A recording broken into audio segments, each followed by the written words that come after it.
No one ever told me that grief was so much like fear. A quote by C.S. Lewis. It's been 51 days since my close friend and friend like a sister died. I got the call over Christmas break that she had taken her own life, and for me, my grief process started there. My name is Allison Williams, and today I will be talking about the process of grief for the purpose of saying, with the right amount of knowledge and understanding, grief can be a smooth process. When it comes to tragedy, it's not a matter of if it will happen, but when it will happen to you. Everyone will face grief in their lifetime, and it's important to know how to prepare.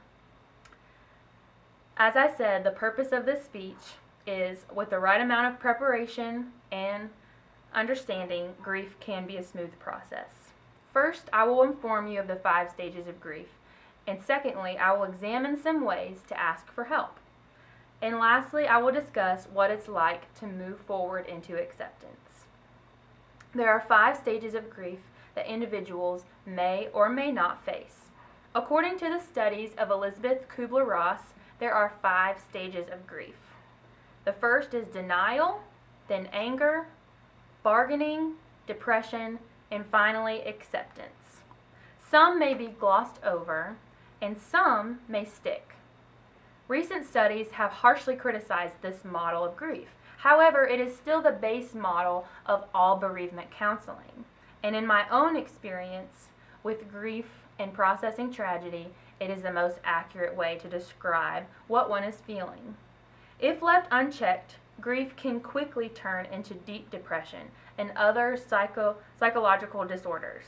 And counseling becomes a very important part of the healing process. There are many ways in which to seek help.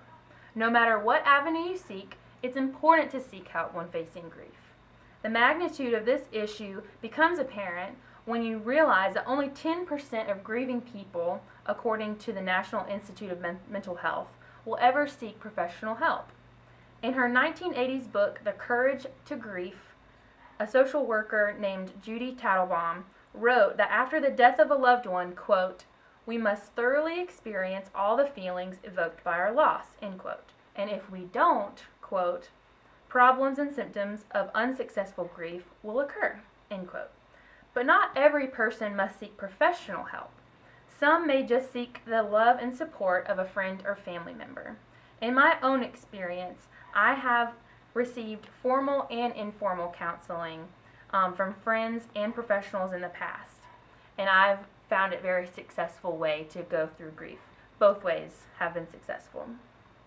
Getting help to work through your grief can eventually help you accept and move on from it.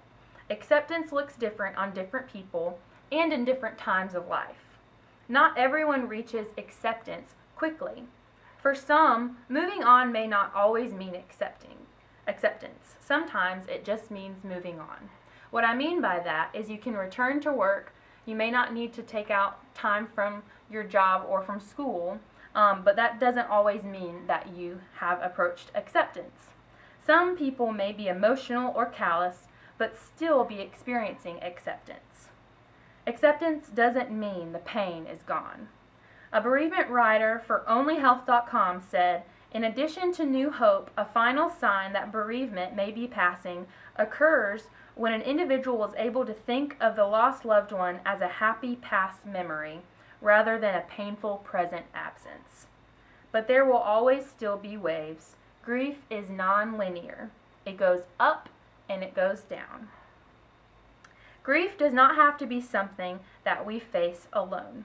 Some great helpers are some helpers that I mentioned today, knowing what to expect, how to cope, and how it ends. To review, there are 5 stages of grief that individuals may or may not face. It is important to seek help if you're feeling overwhelmed by grief, and acceptance is achievable and healthy, but it won't take away all of the pain. As I said at the beginning of this talk, with the right amount of knowledge and understanding, grief can be a smooth process. So when your best friend dies, or when your grandparent dies, or you suffer from illness, or you get into a car accident, I won't stand here and say, "I told you so." I'll help you and say, I told you how.